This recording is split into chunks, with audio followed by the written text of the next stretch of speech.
For the faith, for the way of the sword, give the light so boldly. For the grace, for the might of our Lord, in the name of His glory. For the faith, for the way of the sword, come and tell the story again. On the Garden 42, along the secret avenue, the Stealth Sant'Angelo is waiting. They're the gods of the Holy See, they're the gods of Christianity, the God through history is made with salvation. They're the 189 in the service of heaven, they're protecting the holy line. It was 1527, give their lives on the steps to heaven. Thy will be done.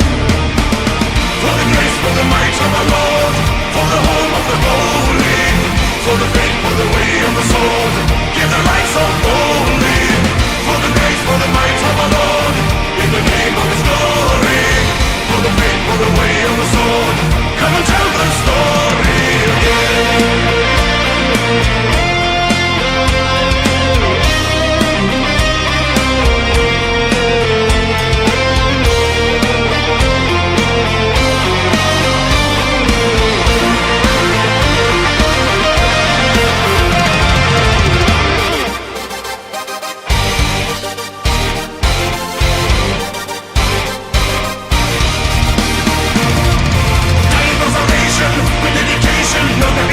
Annihilation, echo commendation, reincarnation, heaven is your destination.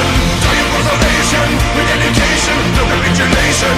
Annihilation, echo commendation, reincarnation, heaven is your destination. In the name of God. For the grace, for the might of our Lord, for the home of the holy, for the faith, for the way of the sword, give their lives so boldly. For the grace, for the might of the Lord, in the name of His glory. For the faith, for the way of the sword, come and tell the story. Give the light so boldly, come and tell the stretched out story again.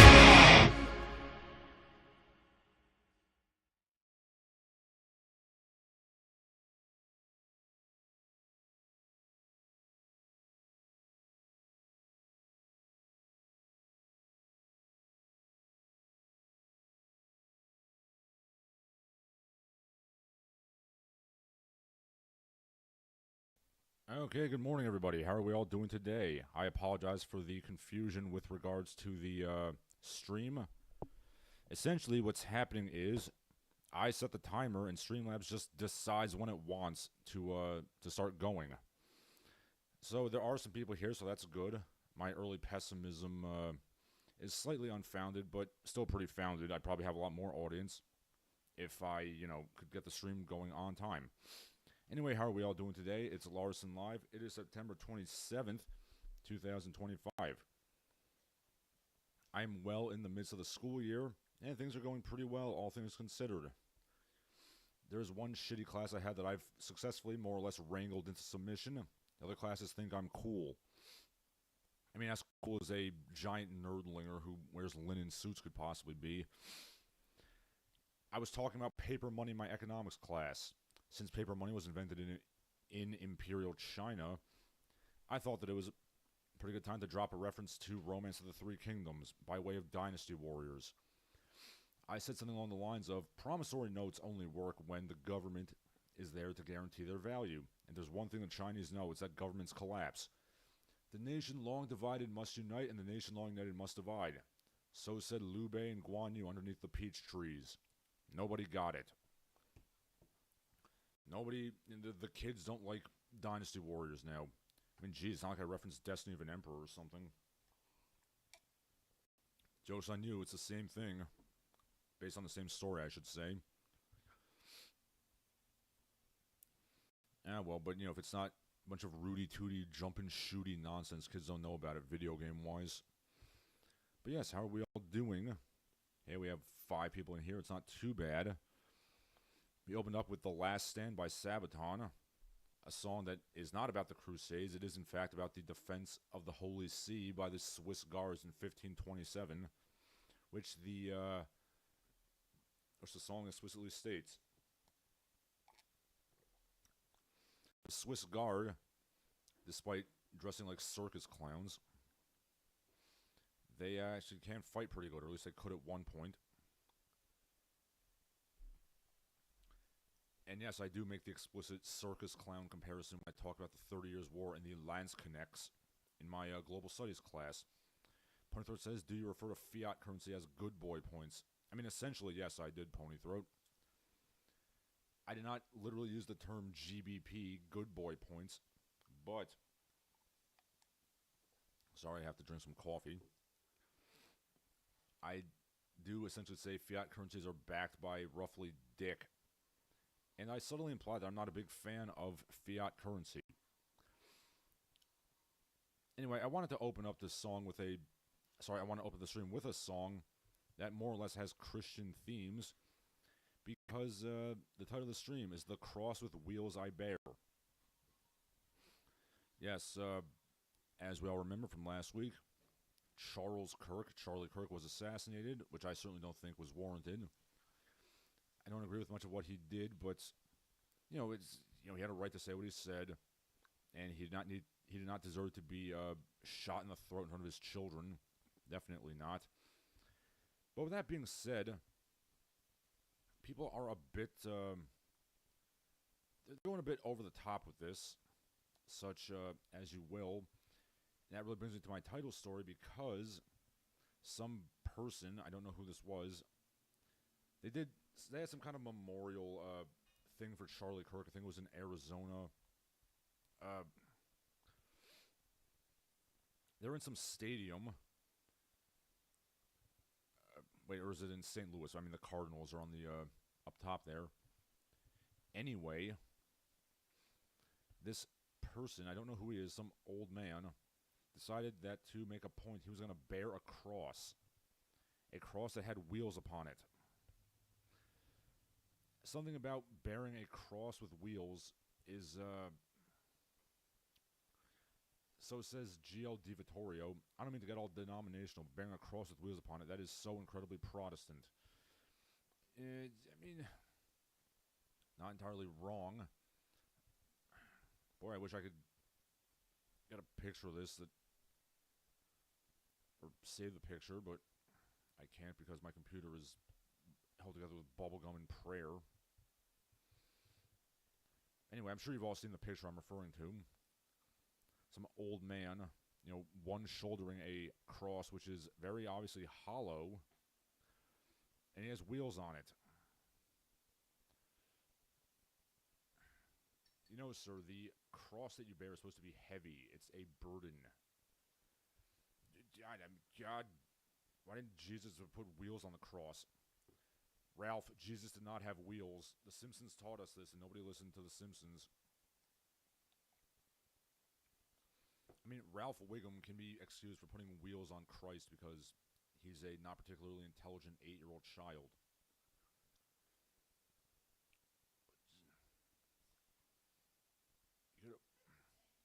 I don't know, no worries, love. Sorry, my wife is feeling a bit under the weather, so she sneezed. Just ignore that. I mean, I can't ignore it. You can.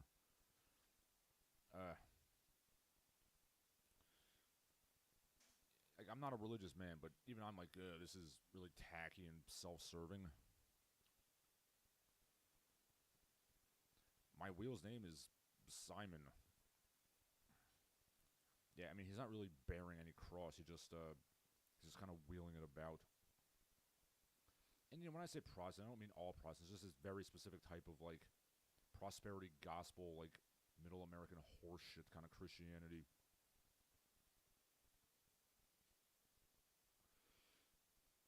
Can't say I approve.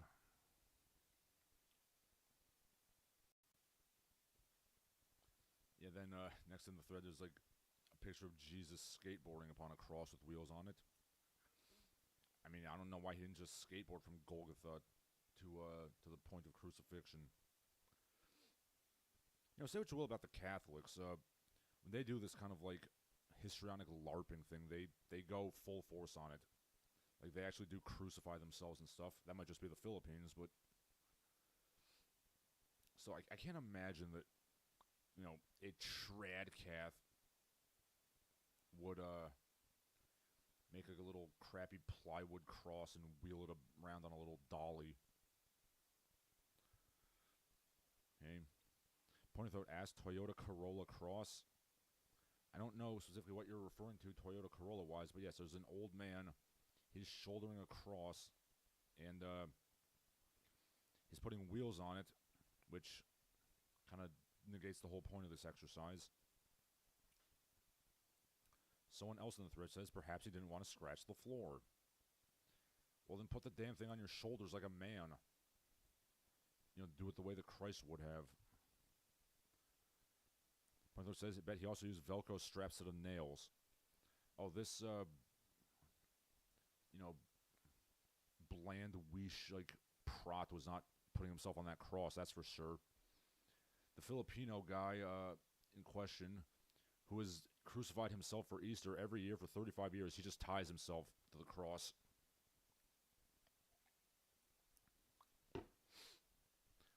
But, yeah, this ain't great. I mean, I know the, okay, so you gotta understand, like, I'm from New Jersey, so most of the Christians I grew up with were Catholics. So, I guess that might slant my, opinion on the issue. You know, they always make jokes about how the Protestants, like, they don't have, like, art and stuff, and they make churches out of, like, old Buffalo Wild Wings buildings. And I don't think that's true, but I really gotta, yeah, this is not a good look. This is some performative LARPing bullshit, and I don't see why a Protestant couldn't realize this. Like, put the damn cross on your shoulders the way it's supposed to be. You know, not to bring up old MMA history, but at UFC 3, Kimo Leopoldo bore an actual cross upon his shoulders properly to the ring. He is almost certainly some kind of evangelical, if only because Joe San got him into Christianity. Joe San being a South Korean and therefore almost certainly an evangelical, as well as some other activities we won't get into. Yeah, Kimo actually legitimately put like a 200-pound hardwood cross on his back as he went to the ring to fight Royce Gracie. Probably not a very wise decision considering he was clearly exhausted before the fight even started. That being said, he did still give Royce Gracie the best fight he had ever had up to that point. Even though Kimo lost the fight, he exhausted Royce Gracie to the point where he couldn't continue, so he had to forfeit. The point is, if you're going to bear a cross, do it the right way. Wheel cross, bunch of bullshit.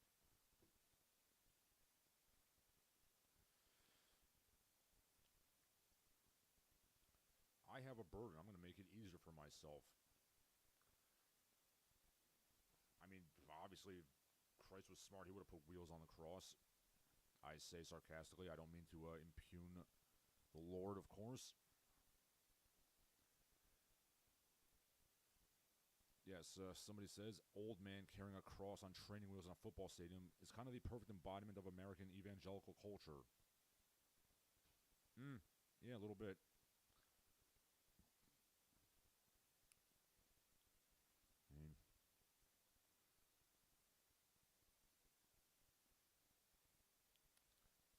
I mean, I don't mean to impugn Erica Kirk, Charlie's widow, but I have some things to say about her, the way she's mourning her husband. I mean, you know, we all grieve differently. In the immortal words of Travis Touchdown, some people fuck at funerals. I take people's heads.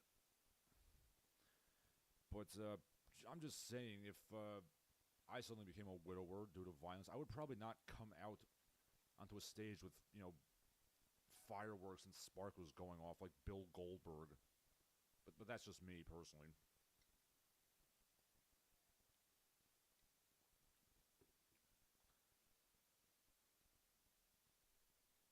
And I was also not the only person to make that comparison. As Erica Kirk came out, people were putting over it, you know, Goldberg's entrance theme, Batista's entrance theme. Assorted other wrestlers who entered the ring with, you know, spooters and pyrotechnics.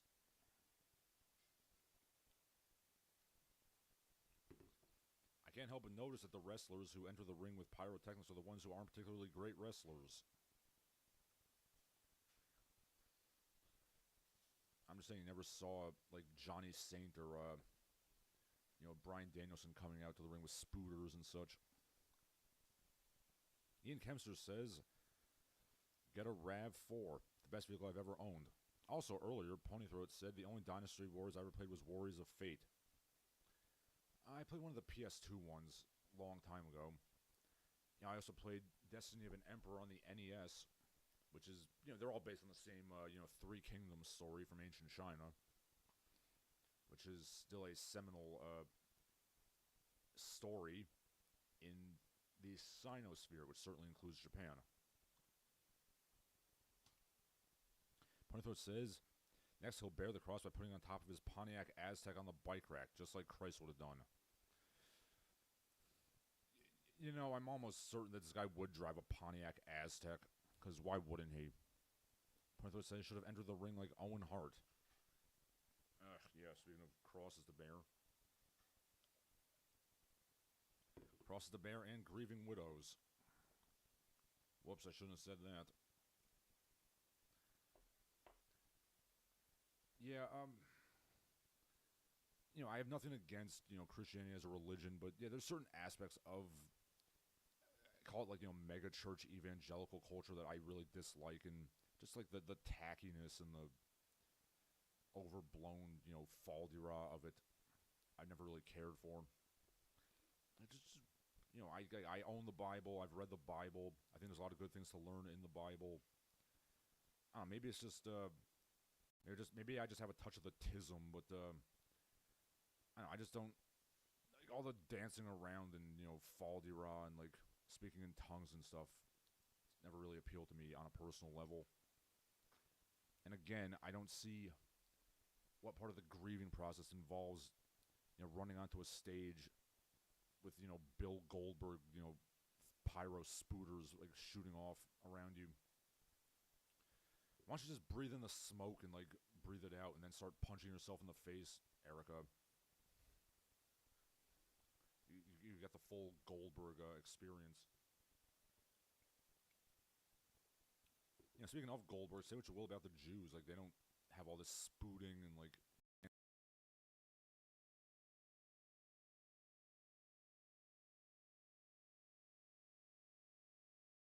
My charger is, charging. I hope this is, still on. Yeah, okay, it's still on. Good. Okay, so okay, I apologize for, what happened. Let me just, boy, technology is fickle. Yes. Okay, so Ponythroat says the video cut out for me as Larsen said, say what you want about Jews. Suspiciously timely cutoff. Okay, I wasn't saying anything negative about the Jews, sir. I was saying, say what you want about the Jews. They don't do all this, like, dancing around fal-de-rah, like, prosperity gospel, like, with the spooters and fireworks. Let me just put that in the chat.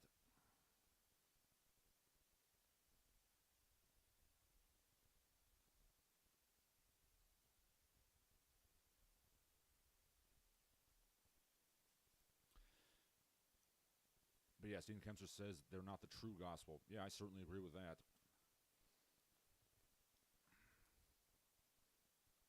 Again, it might be a touch of the tism, or it might be the, kind of dour Puritan Yankee culture that I grew up in, but I just don't see the need to have, like, fireworks and dancing around and stuff.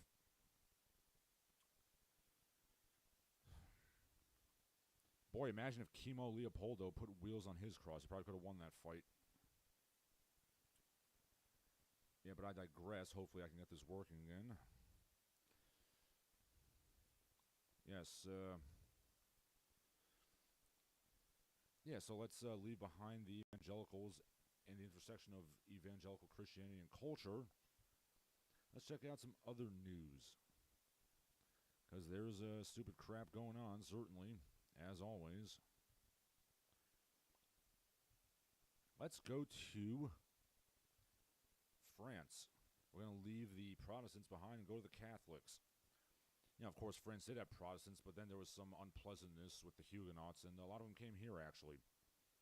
Yes, so apparently Okay, Ponythroat says, are they that church from Dogma with the Buddy Christ statue? Well, in Dogma, it was actually a Catholic church. So the joke with Dogma was that the Catholic church in that one, I guess they're trying to be a little bit more like American evangelical by having like the Buddy Christ, with the smile on his face. But no, as far as I'm aware, the Charlie Kirk thing was some mega church evangelical fall-de-row.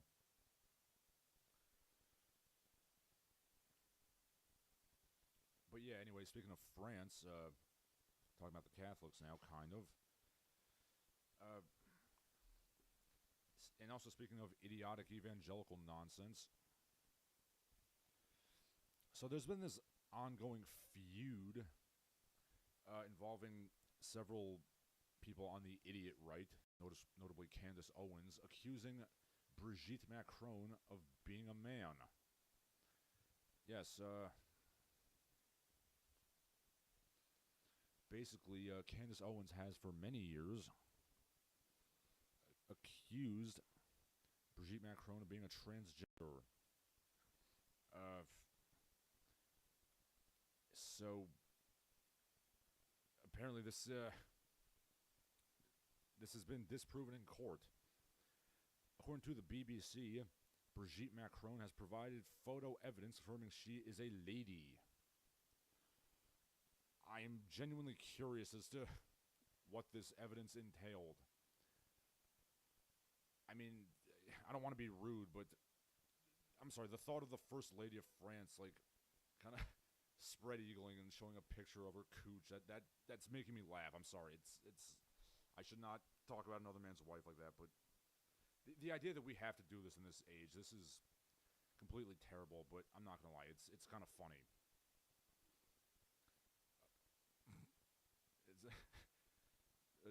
Twitter thread was like, Brigitte Macron, RN, and it's like an OnlyFans girl, my pussy in my bio. There's another video of Sharon Stone in Basic Instinct with Brigitte Macron's face photoshopped over her.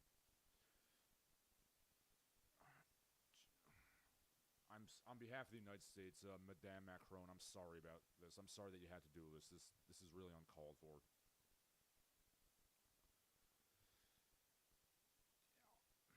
I do have to say, though, I find it slightly odd that the whole issue with the Macrons is whether or not Brigitte is a man, and, not the fact that Brigitte Macron was 34 years old with 2 children when she met her husband as a 15-year-old high school sophomore. I mean, that's A-okay, I guess, but God forbid,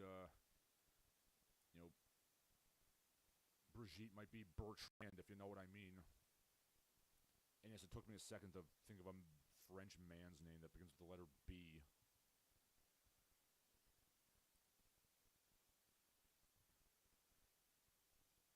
I was like, shit, Larsen, think of French men's name that begin with B. And I was like, oh God, none of them begin with B. I was like, Pierre, Lars, Gaston, and then eventually I figured on Bertrand.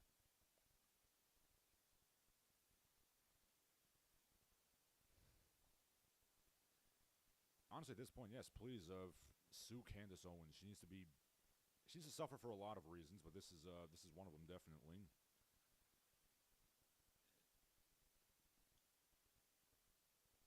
I mean, if anything, I'm always going to make fun of the Macrons for the whole, hot for teacher thing going on.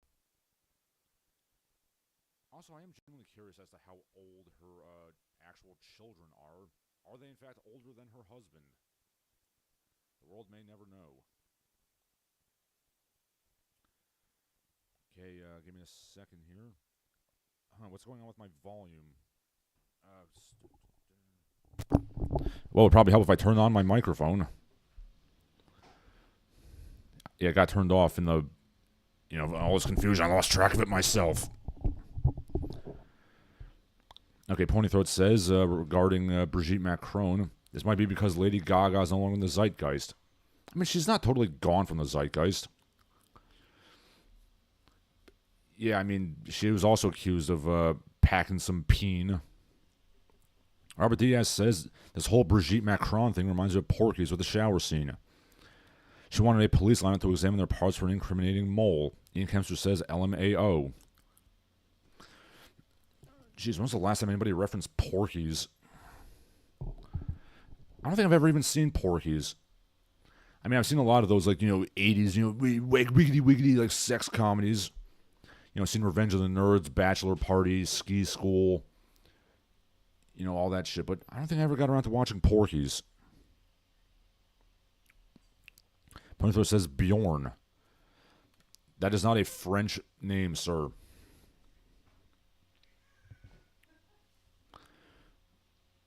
Okay.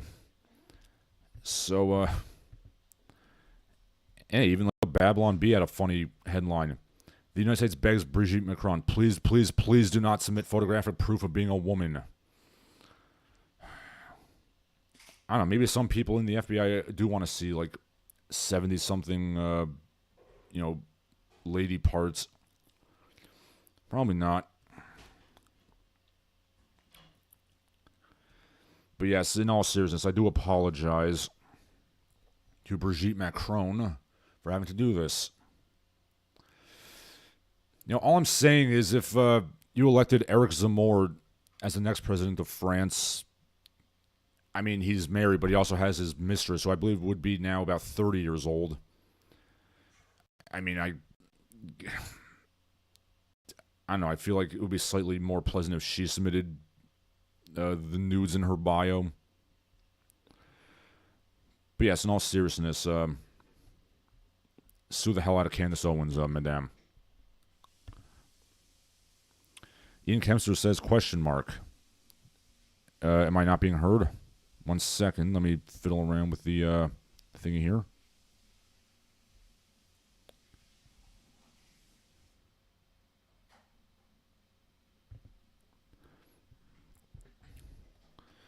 All right, well, yeah, things seem to be going well for now.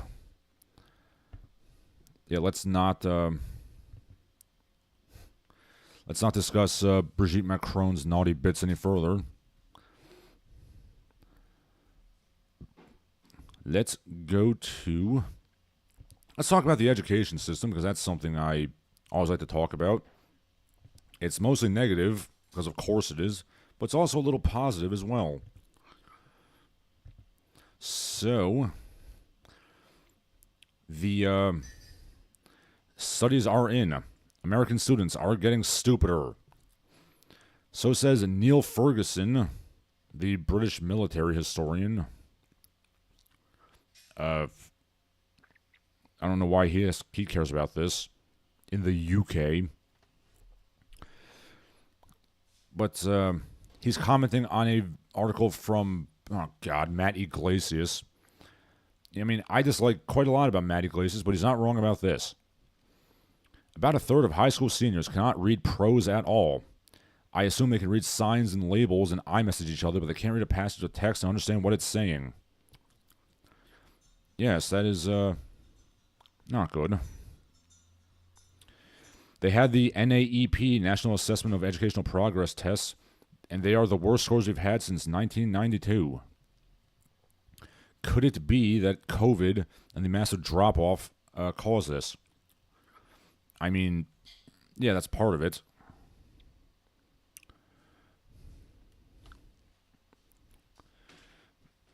But I should point out that Matt Iglesias is very much a, wee shit lib, and I think, and the fact that even he's coming around to the problems with the American education system, that, I think that's saying a lot. This is a guy who literally got jumped and mugged by a bunch of black teenagers and basically, forgave them and blamed himself for it, and even he's coming around to this. That says a lot. But, yeah, the kids are pretty dumb.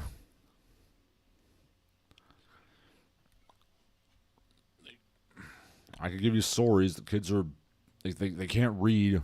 They can't write. But there is a light at the end of this tunnel, a little bit. Ponto says the video was freaking out. Yeah, the technology is fickle. Ponto says, I wonder what demographic change could be driving this change. I mean, that's definitely not helping. But I don't think that's all of it. I think more, if anything, it's just the fact that we've essentially given up on educating. However, there is good news coming out of Mississippi, of all places. And that's a statement nobody's ever said. Good news coming out of Mississippi, but here we are. Mississippi has had the quote-unquote Mississippi miracle, getting the test scores up.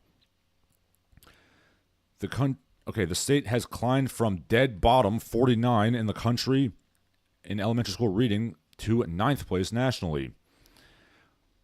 Other states in the South have achieved strong results as well. Louisiana went from 42nd to 16. Tennessee made it into the top 20. What are they doing? Well, they're shock and awe. Are you listening? They're teaching the children to read. They're teaching the children to read with phonics and like the actual skills you need to read, instead of just, that whole word reading crap, which was literally invented by a dyslexic, and lecturing them on their white privilege and just kind of hoping for the best.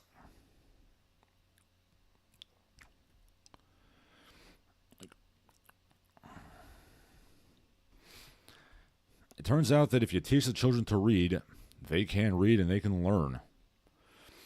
I'll let you know a little secret. Reading education, truthfully, hasn't really improved in thousands of years, ever since alphabets were first invented. Little Hannibal and Stavros were reading, Phoenician and Greek alphabets with phonics, and that's how you still need to do it. Reading is like stonemasonry. They found out how to do it, and it really doesn't need to change. Mississippi also, are you ready for this? They also hold back the kids who can't read and can't pass the classes and send them to remediation.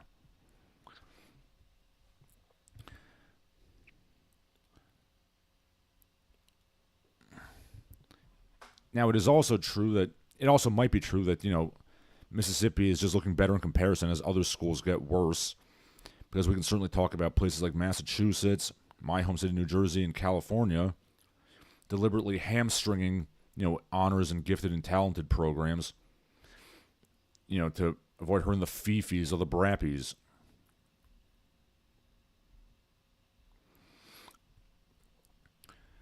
But, implicitly, there is, this kind of underlying assumption in many of the, nice progressive places that essentially black children cannot be educated, and it would be, racist to expect them to behave themselves and not, brap and, commit felonies in school. So let's just let it happen, and the scores go down. Who would have thought? Of all places, Mississippi said, gee, maybe black children can be educated, and maybe they can be expected to behave themselves like civilized fucking human beings. And it worked.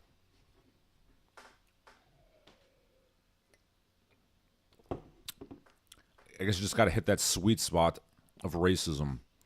Not too much, not too little. You got to be racist enough to, blame black people for their own problems instead of blaming white people, but not so racist that you think they can't be educated. You just got to hit that, that Goldilocks zone of racism. And it looks like Mississippi's found it. Bravo, sirs. Pony Throat says, I can read prose just fine. Granted, the first book I ever read was Dean Koontz. That might not count as literacy. No, Dean Koontz is not that bad of a writer. Pony Throat said, now they can read the labels on the spray paint cans before they huff it. Well, yes, obviously it's very important. They can read the names of the crayons before they eat them.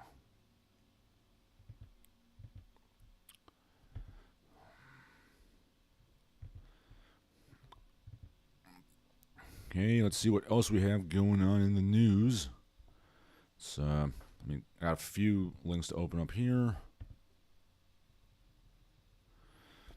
Okay. More on international politics, going back to Europe. Actor Charles Dance has made a public statement. France and England need to announce, We fucked up with the Balfour Declaration. That's why the Middle East is the way it is. Thank you, Lord Tywin. You've said what I've literally said, and literally none of your other countrymen would say. Because most Europeans would rather blame the United States for all of the Middle East problems. So says Gentle Doofus. Every actor in Britain is either an insane turf or a posh old man who is improbably pro-Palestine. What a strange country.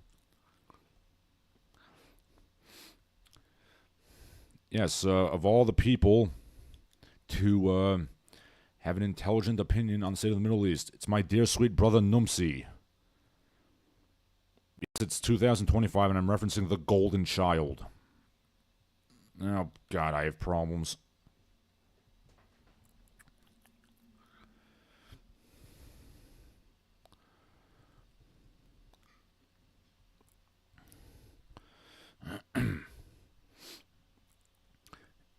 I don't know, like, I'm starting to think maybe politics should be driven by, like, weird elderly British men with Orientalist fetishes. I mean, it can't be any worse than what we have now. You know, we need, old Chinese Gordon leading the charge again.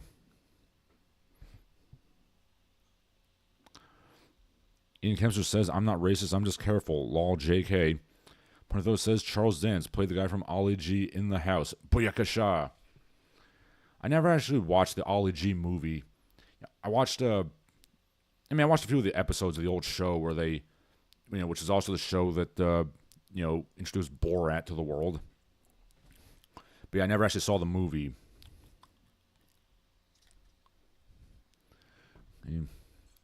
Is the children getting educated?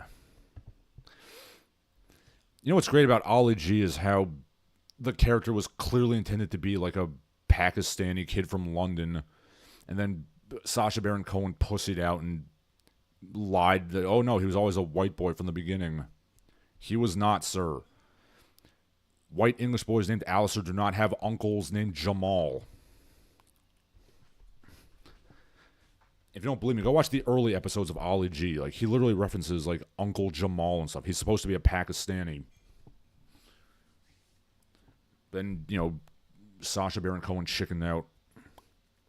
Ian Kempster says Borat was hilarious. Yes, he was. Okay. But yes, I'm in favor of, like, weird Orientalist Englishmen kind of running foreign policy in the UK. If they are just a bit masochistic and get off on lighting their fingers on fire, even better. Thomas Lawrence.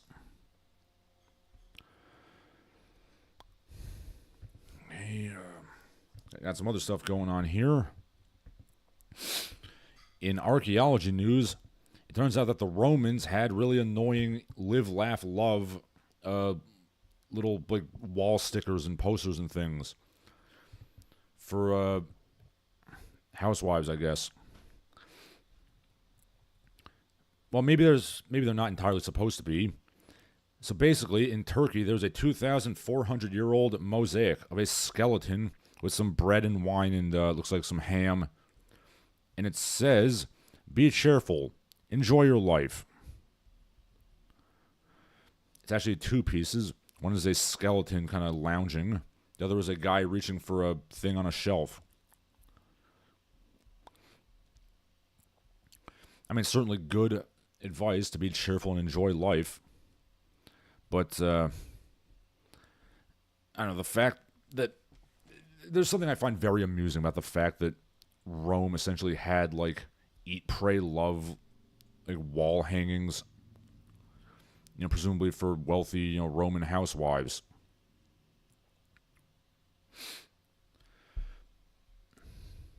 Julia, did you waste my money on another goddamn mosaic?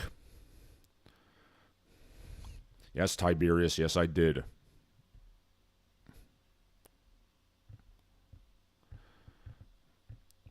I would show you a picture, but, the internet is failing me. Let me see if I can get it going.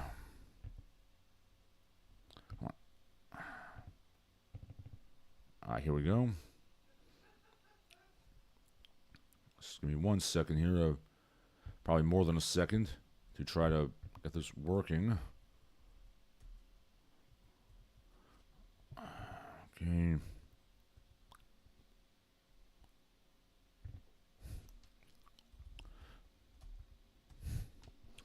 While I'm doing this, the okay, Pony Throat says in archaeology news, but you already talked about Macron's wife. That's very low-hanging fruit, sir, but here we are.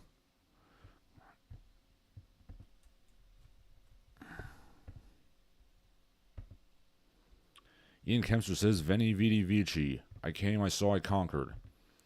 Well, yes, but no, this is, like, that's pretty straightforward bragging. This is literally like the Roman equivalent of live, laugh, love stickers. More specifically, it says euphrosynos, which is Greek, meaning good cheer.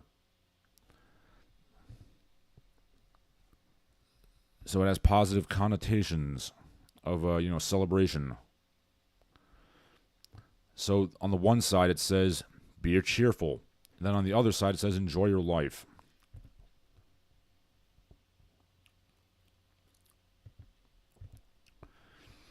I don't know, personally, I'm just having a lot of fun imagining like a Roman housewife spending a good lira on stupid crap like this while her husband buggers the stable boy.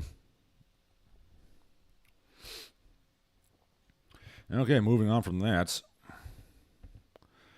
See, what else do we have? Guess we're going to get to the pop culture side of things, kind of. From the New York Post, actually, one more thing. It's kind of bridging seriousness and silliness. The U.S. Army discharges a female soldier in Niger for abandoning her post to engage in unauthorized activity with the locals, leading to pregnancy.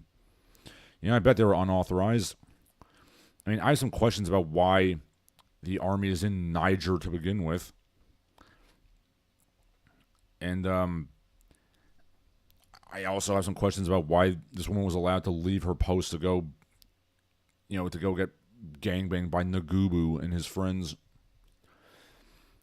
I'm going to assume she was dishonorably discharged, after Ubangi and Nagubu dishonorably discharged within her. Again, very low-hanging fruit, very vulgar, but here we are. Yes, this woman is for the streets, as they say.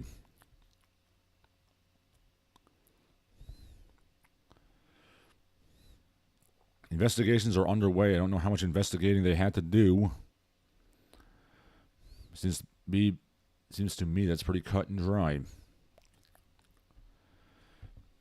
Hey, now we're going to get to the silly side of things. Okay. So, there has been a lot of topic amongst the Democrats and other left-leaning political parties how to attract young men. People are constantly trying to figure out, why are young men turning rightwards? An article, I believe it's in the New York Times. Actually, sorry, the London Review of Books.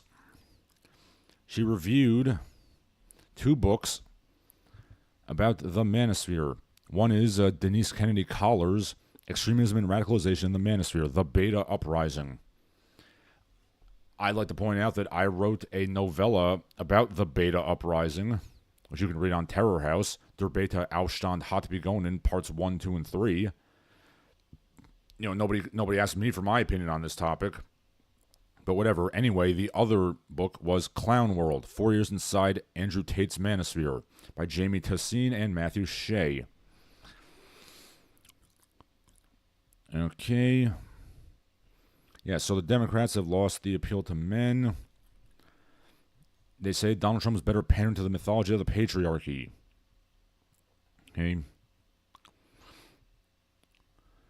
So, this woman said that, we find it a bitter joke to describe the male loneliness crisis.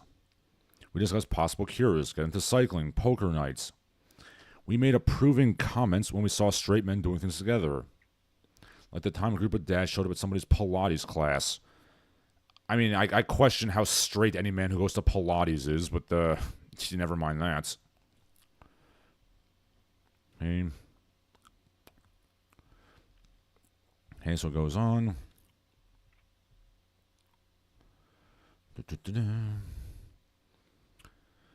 Okay, she says we should pay attention to the manosphere because its advocates and theories are taken up by elected governments. Okay.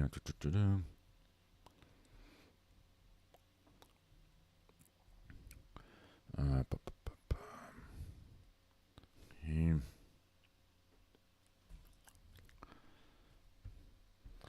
Yeah, I'm sure this is going to get men back into the left. So there's one thing men love. It's having, like, smug, castrating schoolmarms, lecturing them and smacking their penises with a ruler.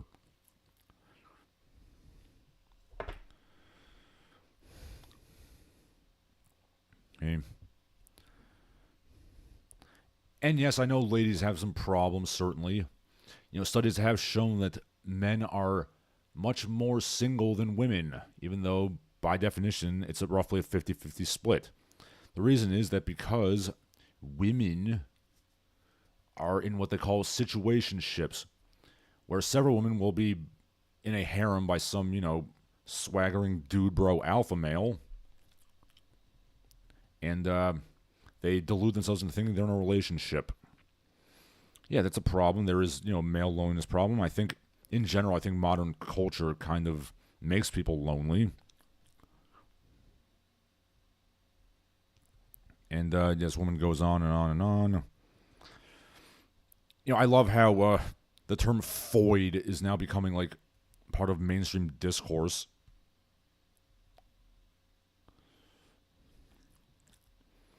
Yeah, here we go.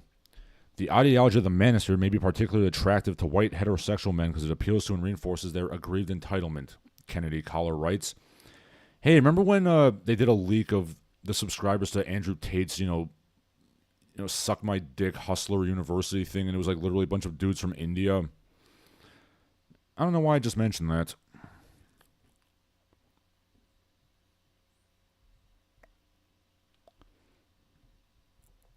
Okay.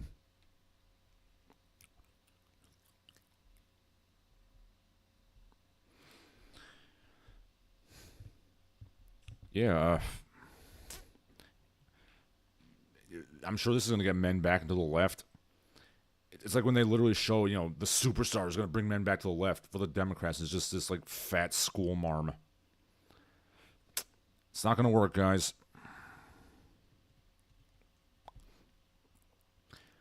Even the more sensible people on the left point this out, that the Democrats used to be the party of, cigar-chomping, dick swingers like John F. Kennedy or Rahm Emanuel and Lyndon Johnson.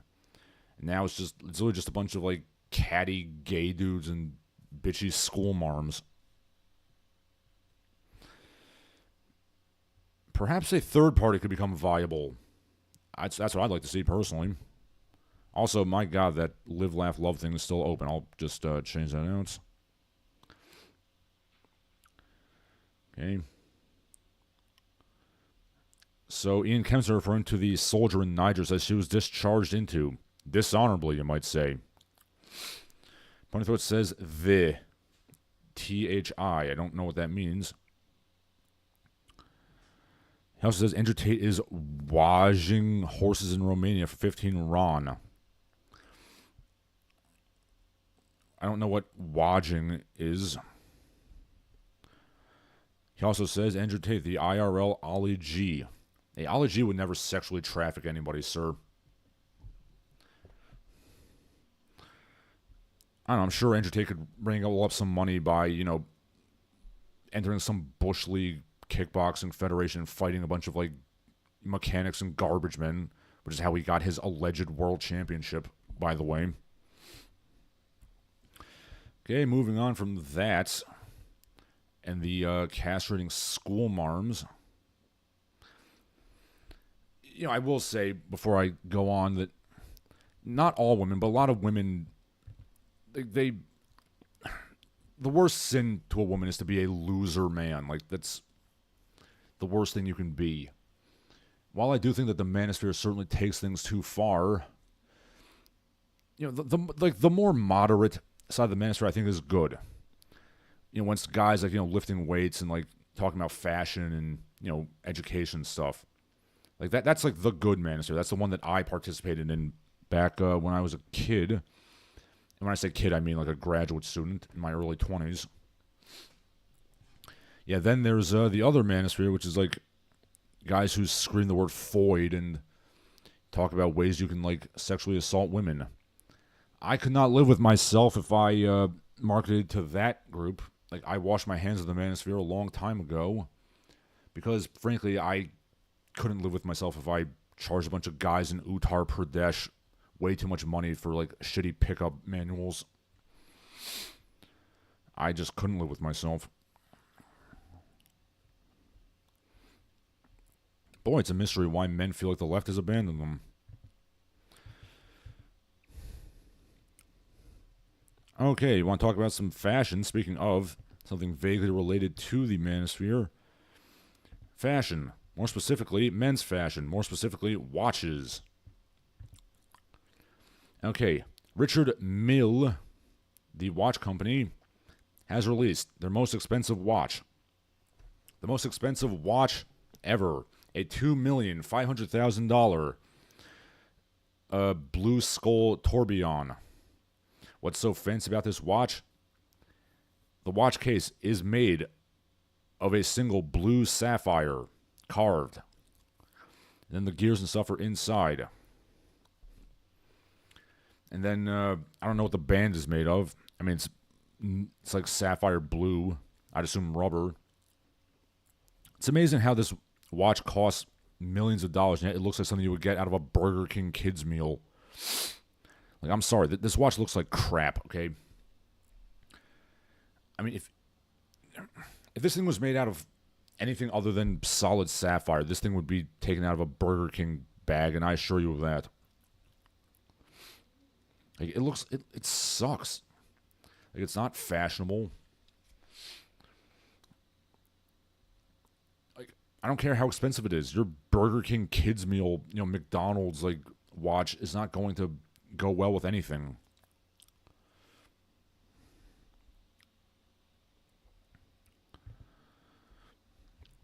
People are literally showing like Burger King watches, and they look better than this. You got the Burger King, Jurassic Park Lost World watch, which has like a dinosaur reptilian eye face. It's honestly, it looks better than this sapphire watch.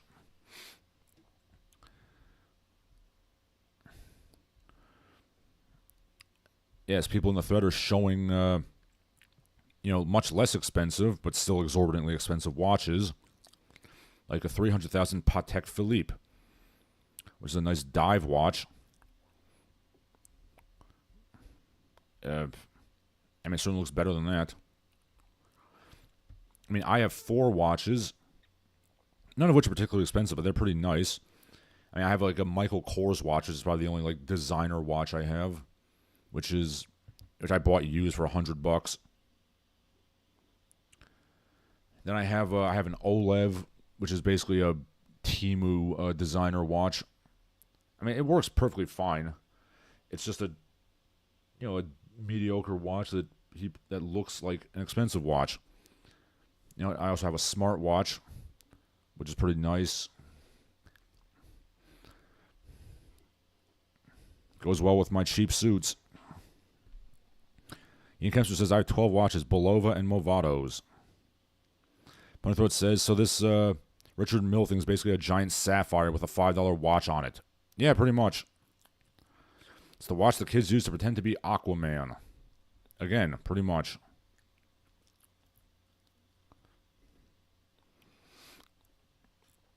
I mean, at this point, might as well do that fancy watch from The Simpsons where it's like, this watch has so many gems in it, it literally can't tell time. The hands don't move.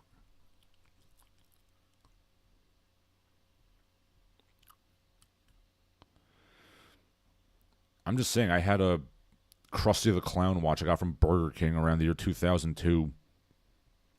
And I'd honestly wear that before I wear this stupid piece of crap.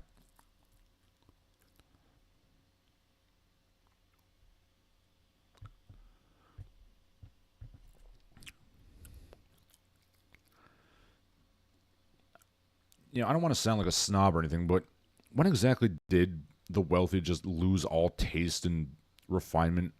I mean, they've always been snobby douchebags throwing their money around, but back in the day, at least they used to have some semblance of like aesthetics and things. Now it sucks.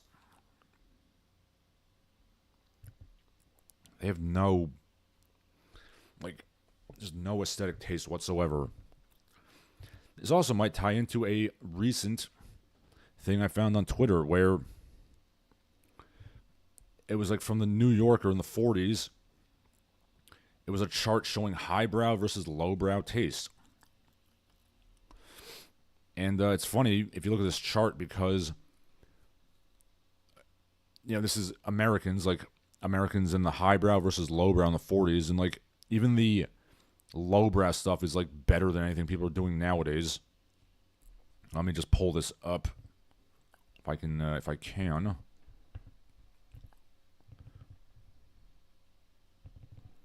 While I'm doing that, I guess I'll just talk.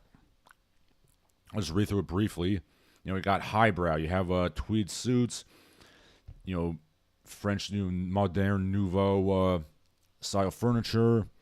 They go to ballet for entertainment, drink wine. They play Go, so they were weebs even in the 40s.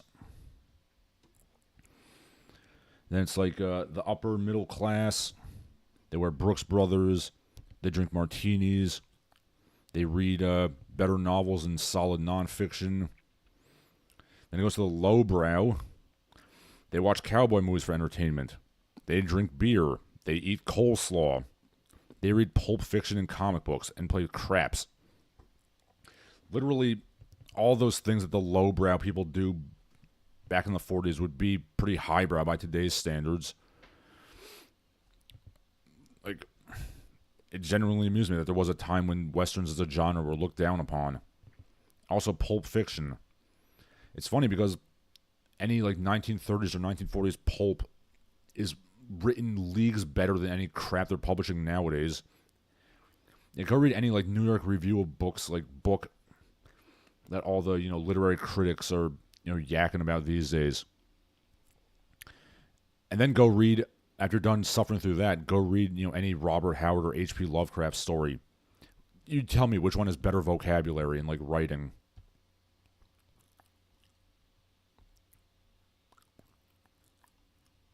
Okay. Ian Kemper says, I'm not a fan of digital watches. I mean, my smartwatch is pretty good, except for the fact that one of the pins broke off. So I got to, I have a NATO strap on it. So I got to fix that. Ponythroat says, wear 6 watches in different time zones to show how international you are. Ian Kempster says, I've always wanted a Rolex. I wouldn't be afraid to wear it anywhere. Ian Kempster says, who the hell eats coleslaw? Gross. I eat coleslaw. Ponythroat says, I don't think coleslaw is high class. Well, actually, it said that the low class people eat coleslaw. It specifically compared salads that, like, people eat. It said, like, the highbrow salad is, let me open this up again. Highbrow salad has aioli and greens and wine vinegar and, fancy stuff.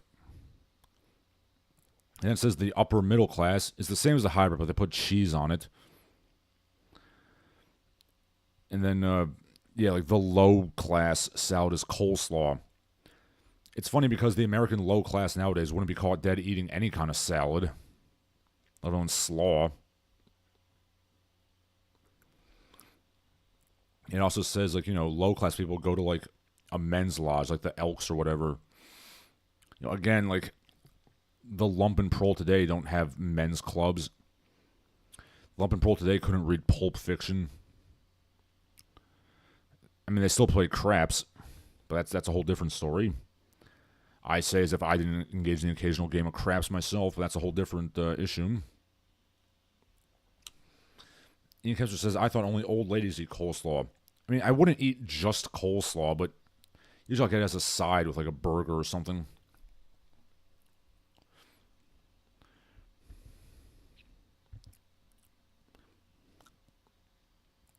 Yes,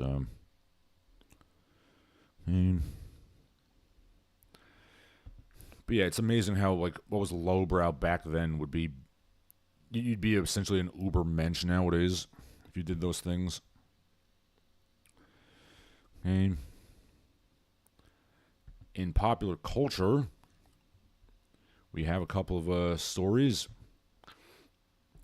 First off, they're remastering Deus Ex, the video game. It's coming February 5th, 2026 to the PS5, the Xbox XS, the Nintendo Switch, and the computer.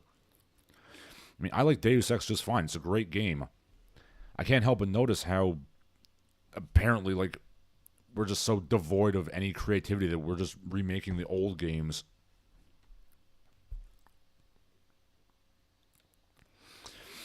Speaking of long dormant video game franchises, they're coming out with some Legacy of Kain comic book, which is the first Legacy of Kain media in 23 years. Again, hopefully that'll make the series come back. But it's not a good sign that, like, we're so devoid of creativity that we have to revive, old ideas. If it'll make them come back and make good games again, I'll be all for it. But I swear to God, if they put J.C. Denton in Fortnite, I'm going to put my head through the nearest piece of drywall.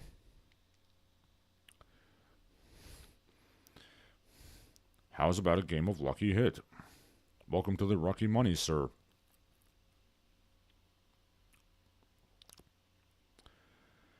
Alpha Rodriguez says, McDonald's chicken salad is low class enough. Yes, it is. Ian Kempster says the elks are those guys that wear the hats, right? I mean, they wear fezzes. I don't think they're stupid hats per se. Pony Throat says mentally disabled people like to reach into their diapers and toss some craps. Yes, they do. Pony Throat says they're upgrading the visuals of Deus Ex from looking like a game from 2000 to looking like a game from 2005. Yes, clearly. I used to play lots of Deus Ex. Ian Kempster says they need to do a Shinobi remaster of the 2D Shinobis, or the 3D ones that they had on the PS3 or PS2, sorry. There's a lot of franchises that need to come back.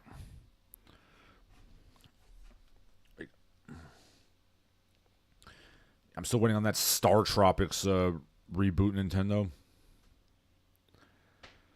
Sony could do a Maximo Ghost of Glory reboot.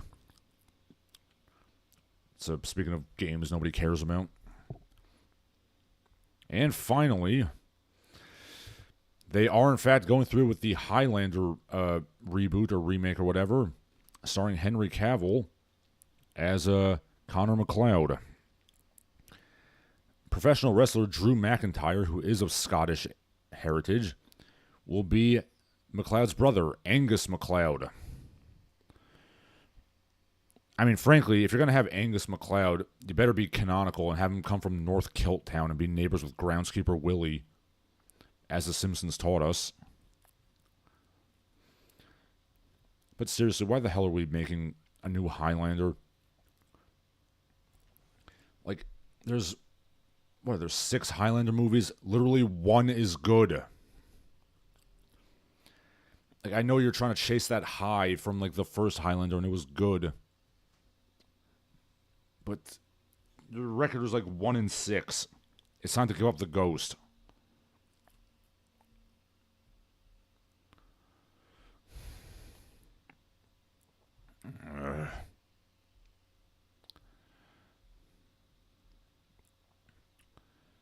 But yes, if Angus MacLeod is from North Kilt Town, I'll be kind of satisfied, but not too much.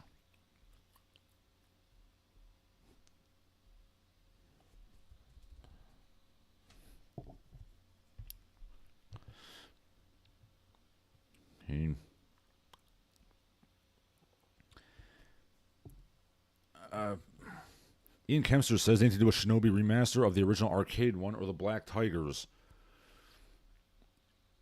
Yeah, it would be nice. You know what's also pretty good is, did you ever play Osman or Cannon Dancer? It was kind of a ripoff of a Shinobi, but it's pretty good, all things considered. Pony Thought says the Highlander TV show was decent. Yeah, it wasn't bad. The Adrian Paul, Duncan MacLeod one. There was also a shitty sequel to that, The Raven. But yeah, they really should have just stopped with the first one. Ian Kempster says, who's going to be the Kurgan? Well, considering WWE wrestler Drew McIntyre's in it, I'm going to assume Kurgan the Interrogator was going to be the Kurgan. Alpha Rodriguez says, I'm actively rooting against Star Tropics because I have a grudge against a Nintendo YouTuber who likes Star Tropics and had 3 really bad takes. I mean, I just said that because it was the first defunct Nintendo franchise I could think of.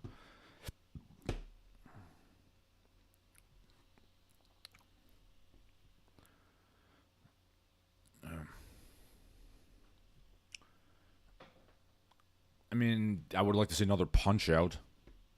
That'd be pretty good. Eternal Darkness, that's what I want. That's a franchise that Nintendo really needs to bring back. And yeah, I know it was in Nintendo's first M-rated game ever, and they kind of want to sit on that. But seriously, do it. Pony Throat referring to the Highlander movies says, who's going to better have Planet Zeist? Do not ever speak of Planet Zeist in my presence, sir. Okay, Alpha Rodriguez says, the YouTuber he's referring to says, 1. Kirby Superstar was bad. That is a bad opinion. 2. It's good that the new Pokemons don't have all the Pokemons. I mean, I haven't really played Pokemon since the Red and Blue days, so I'll take your word for it. Number 3. Other futuristic racing games are better than F-Zero. The opposite of all those things is true. Yeah, I'm going to have to agree. I mean, I have my issues with Nintendo, certainly. I'm a big fan of their games. I don't like how they, sit on copyright and fuck around with copyright. And, as we've also discussed, I really dislike how they kind of pussyfoot and half-ass the lore in The Legend of Zelda when you could go really hard on it. And essentially make Zelda a slightly more family-friendly Elric of Melniboné, which is what I've been dreaming of for years, and they've never quite gotten around to doing that. Mr. Deeds says they should have Sheamus play Ramirez. Yeah, it seems it would be fitting with Sean Connery playing Ramirez. Alfredo says, I couldn't play Fast RMX after replaying F-Zero GX. Also, you want a really controversial opinion about Nintendo? Excitebike is shit, and it's always been shit. I'm just laying that out there. Even back in 1985, Excitebike was not good. And anybody who glazes Excitebike, you're blinded by your childhood nostalgia. That game is ass, and it always has been. All right, I've said all I need to say. You can say your last pieces now. I'm going to go to the bathroom, and I'll be right back.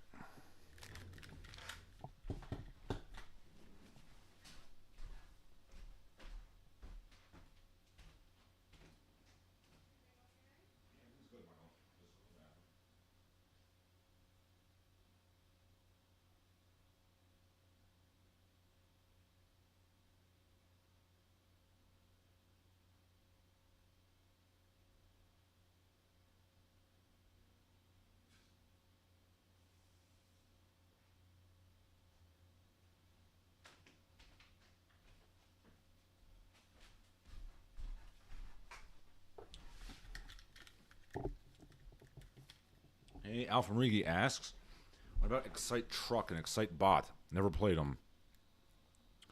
Punter says Paperboy and Duck Hunt are also kind of crap. Paperboy, yes. Duck Hunt, no. I will defend Duck Hunt, sir. I also dropped a controversial opinion about video games the other day. Well, video game movies. I said that the Street Fighter 2, the animated movie, kind of sucks. Look. I know why people have good memories of the the Street Fighter animated movie. You know, you like the fight scenes, you like seeing Chun-Li take a shower, and you got a boner to it when you were 13 years old. I understand that. But that movie is ass, okay? Like, the fight scenes are good, but, like, the story, the editing, the characters, the plot are absolute shite. Characters are just teleporting in and out of the story for no reason. They just show up and leave, like, 5 seconds later, and it makes no sense. Frankly, I'm a little surprised no one else is saying this. Like, are you so blinded by listening to KMFDM as Chun-Li and Vega fight in the bathroom? Pony Throat makes my point. Doesn't that movie have Chun-Li's rack?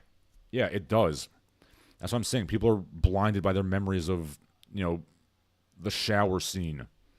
And, you know, the fight scenes, which are well done. But if you take away the fight scenes and the boobies, like, what you have is an incoherent train wreck of a movie. And frankly, I'm surprised no one else sees this. Pony Throat says the live action one was not all that bad. Zangief was funny. The first Street Fighter movie is entertaining. It's not good, but I do get enjoyment out of it. So I'll agree with you on that.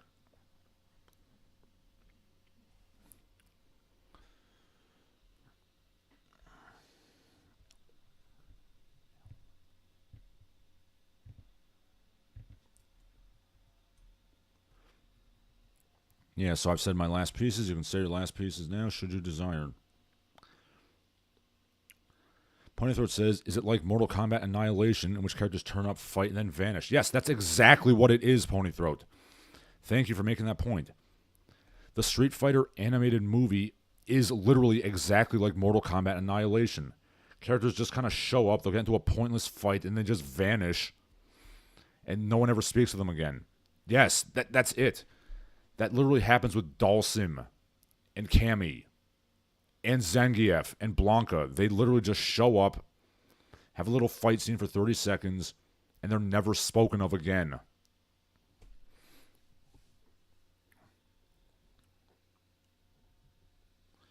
Like, I remember, I was like I think 13 or 14 years old, and I was in a hotel. My family was going somewhere. I don't remember where. And I was flipping through the channels, and I saw Street Fighter, the animated movie. It was on the Sci-Fi Channel. I said to my family, ooh, this is really cool. Let's watch it. Because I'd seen, like, the clips and things, which I downloaded off, like, Kazaa or whatever. Then we sat down and watched it, and it was just this incoherent shit heap. And I'm like, oh, God, I'm sorry, everybody. Alpha Marigi says, didn't people like it because it was faithful and it was rare at the time? I mean, yeah, probably. Like I said, there are good things about the Street Fighter animated movie. Like, the fighting scenes are really good. And the animation quality is good. The fighting is good. You know, the characters look like they're supposed to look like, and they more or less act like they're supposed to look like. But if you can get past that, the movie is just an incoherent pile of shit that doesn't make any sense. Alpha Rodriguez says the first Mortal Kombat movie was good. I still say the first Mortal Kombat movie is the best video game movie ever made. And I will stand by that.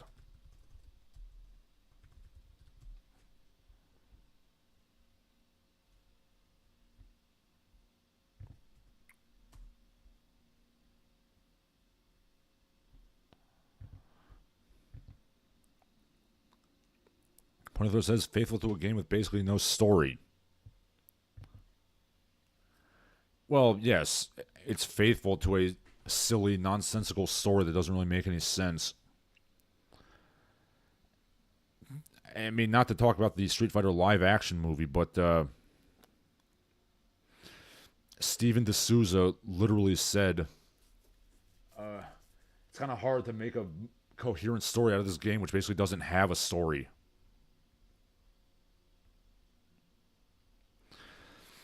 And, I'll just say, like, the Street Fighter 2V anime while it did take some liberties with the plot, I would say that's better than the movie because at least the story makes sense in that, and like the characterization makes sense. When they bring in characters, they actually serve a purpose. They're just showing up for no reason. Yeah, anybody remember the Street Fighter 2V anime? Like the TV show? That was pretty good. Alpha Mrigi says, I haven't watched the Mario anime OVA from the 80s. It's not bad. I mean, it's obviously very doofy and silly, but that's kind of what you get from the franchise.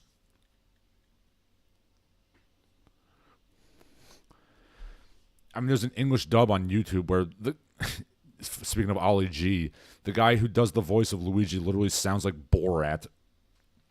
I don't know if that was intentional or not, but it's clearly like a bunch of amateurs doing the voices.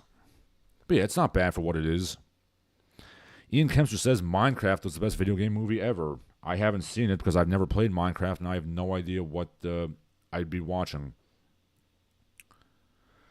Ponythroat says the Tekken movie was abysmal. Yes, it was.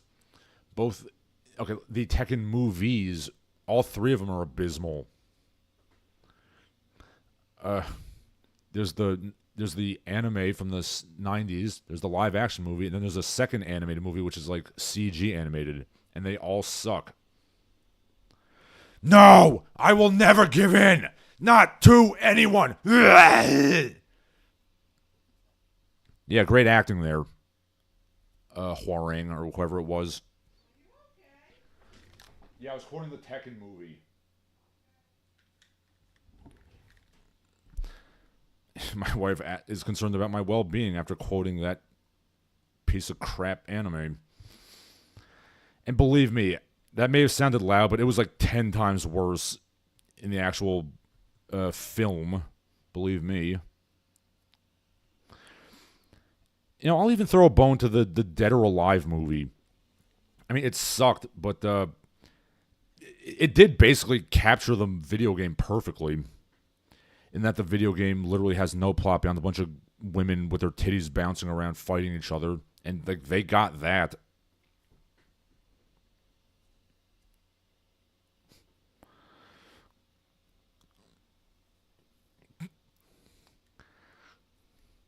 And, you know, like the Sonic movies were good. The Mario movie was good. You know, they extrapolated whatever story potentially could have gotten from those. And here we are. Ponythroat asks about the 86 Mario OVA. Is that the one where Mario sells ramen? I have no idea. I don't remember him selling ramen. I know that he, like, lives in the desert for some reason, runs a grocery store. I mean, Alpha Marigi says, well, he says, what about video games that have anime openings like Draglade? Never heard of that. Does the prologue movie to the first Digimon anime count as a video game movie because Digimon started out as an LCD game toy? I guess. I mean, I never really got into Digimon. I did see the first movie, and then I went home and I promptly had nightmares about that horrible Angela Anaconda short that they opened it up with. Fucking Canadian bullshit. I hate that show so much. Yes, I'm 34 years old and I still hold a grudge against Angela Anaconda. God help me. Ian Kempster says Dead or Alive on Dreamcast was a great game. Yeah, Dead or Alive is perfectly fine for what it is. It's a game in which hot chicks beat the shit out of each other and then they play some volleyball and borderline engage in lesbian shenanigans. The movie got every single bit of that. The movie has fighting. It has volleyball. It has, like, massaging and oiling each other up in acupunctures, and then Kevin Nash shows up.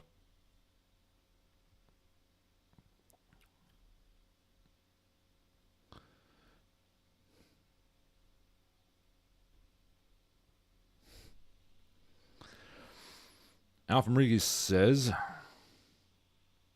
the Digimon movie was 3 movies slammed together. Well, I mean, they did that a lot. They, you know, like OVAs took a lot of like episodes of animes and just kind of slammed them together. Alpha Enrique says the Digimon movie could literally just play those individual like short films back to back, and it would have been better and shorter. Yeah, probably.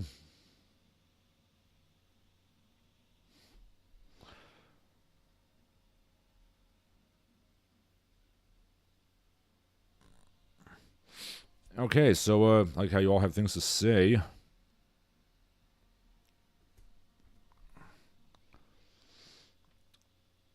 So while you're talking about whatever, Ponythor says the Digi-Rap. Sure.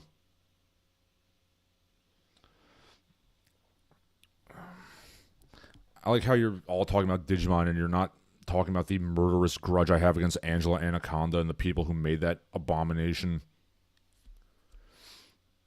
Some people try to defend that cartoon. They're wrong to do so. That cartoon justifies hatred of Canada for generations to come. I'm just kidding, of course, but seriously, it's hot garbage.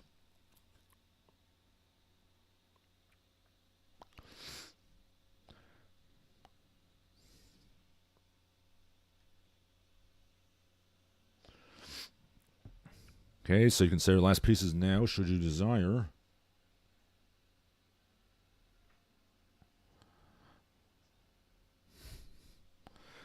Ponythroat says, Angela Anaconda makes my eyes bleed. Yeah, me too.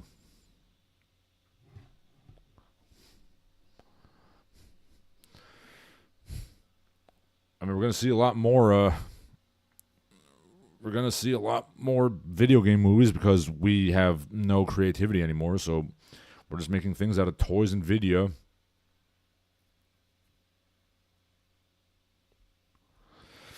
Yeah, so say your last pieces now, if you want.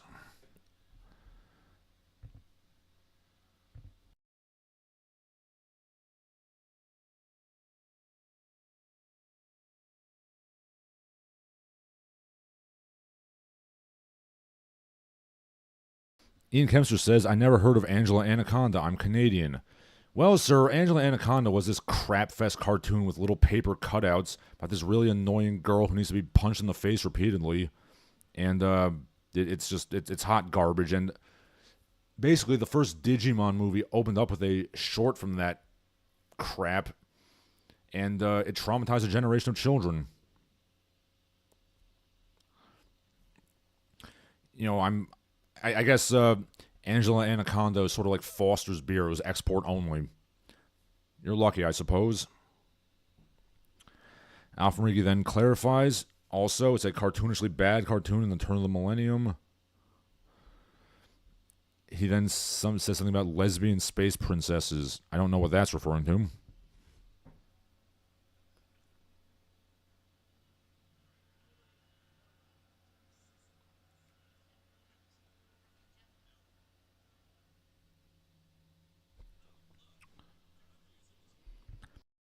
Kempster says, it sounds really bad. Oh, it's worse than you can imagine.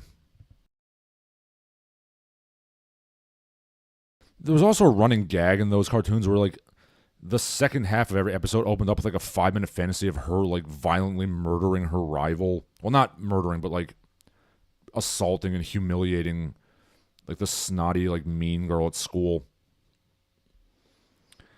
I mean, to be fair, that is how kids are. Like, they have elaborate fantasies of vengeance, but yeah, it was really crappy paper cutout animation, and her voice was really annoying, and I hate that show a lot. Alpha Enrique says, an Australian animated movie. It made like $20,000 at the box office. I mean, box office doesn't necessarily mean it's bad. I mean, the movie By the Sword made $600 at the box office, but I still like that movie. Ponythroat says it's probably not as ugly as 12-Ounce Mouse. I never actually watched that. You know what ugly cartoon I will defend until my dying day? Xavier Renegade Angel. But that was deliberately done ugly and like off-putting for the sake of satire and humor. Yeah, that should be a movie. Ponythroat says the most hideous cartoon ever, The Problem Solvers with a Z. I suppose I should be more abreast of what cartoons are on, to be down with the kids. And yet I'm not.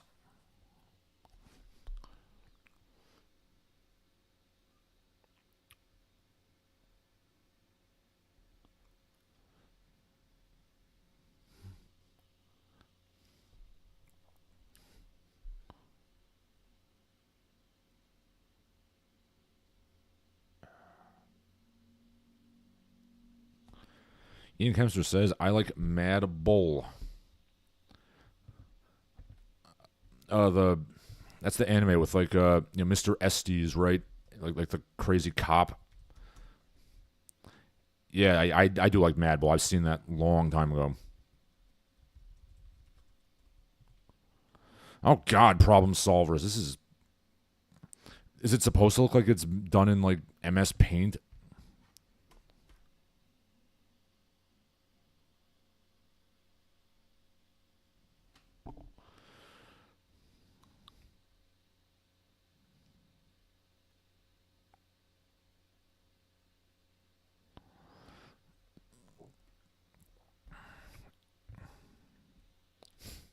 Ian Kempster says, yes.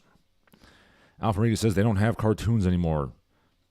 Ponythroat says, Problem Solvers makes my eyes burn. Yeah, it makes my eyes burn too.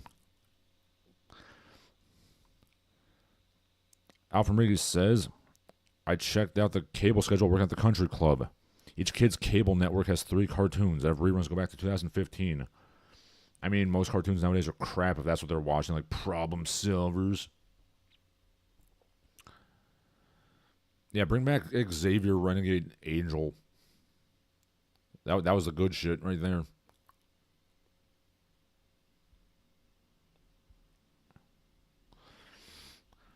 And they play them over and over again. It's good that you guys are still talking because I'm trying to find that clip on the Tekken movie so I can show my wife, and I cannot find it.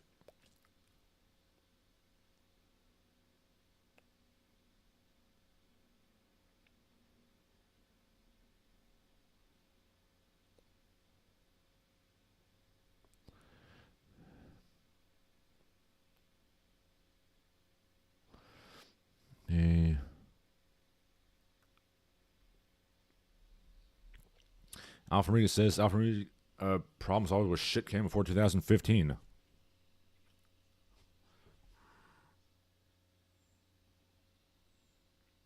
I think I just found the clip.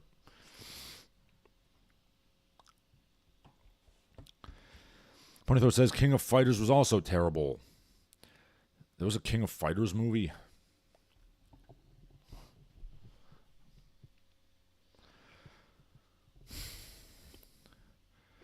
I mean, I guess I do like that we're making video game movies that are decent.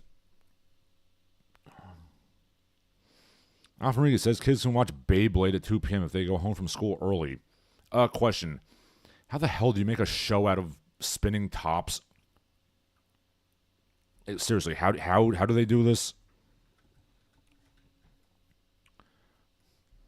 Like, please explain to me how you can make a show out of Beyblades.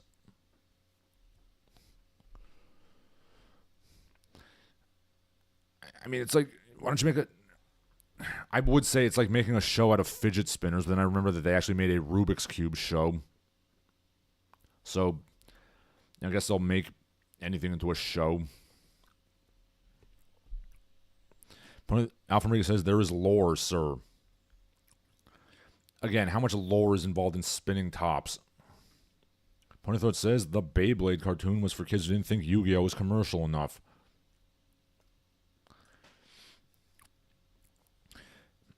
As loath as I am to thank John Cristofalusi for anything, I guess we can thank him for ending the iron grip of commercialized horseshit in children's programming. I'm sure he can take solace in that as he molests teenage girls and abuses his staff.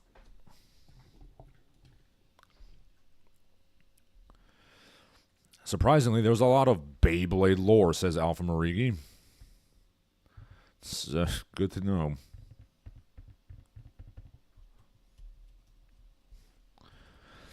Does it ever get to the point that Yu-Gi-Oh! Did where they're like card dueling while riding motorcycles and things like that?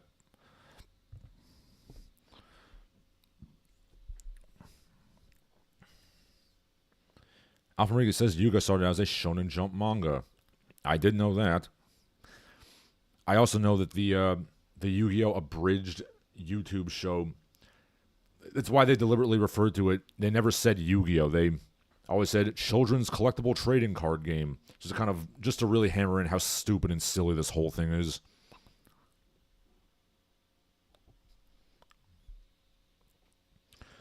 Ponythroat says Fred Flintstone and Barney Rubble teaching children to smoke. Yep, they did that. To be fair, the Flintstones ran in prime time, so it was never explicitly a children's show per se. But still, it's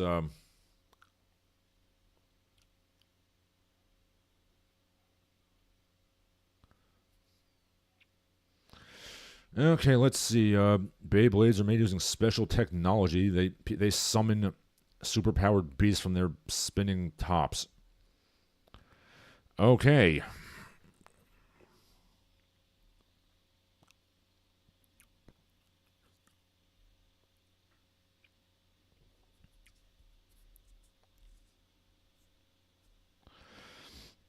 Okay, so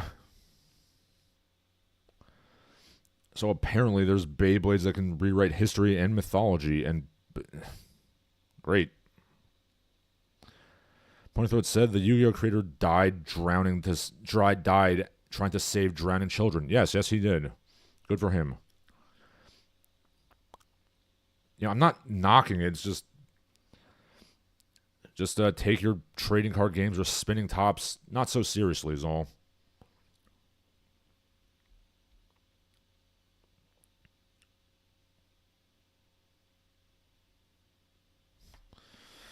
Okay, I think that's going to be it for today. For Larsen Halleck, this has been Larsen Halleck. All of you have a good day.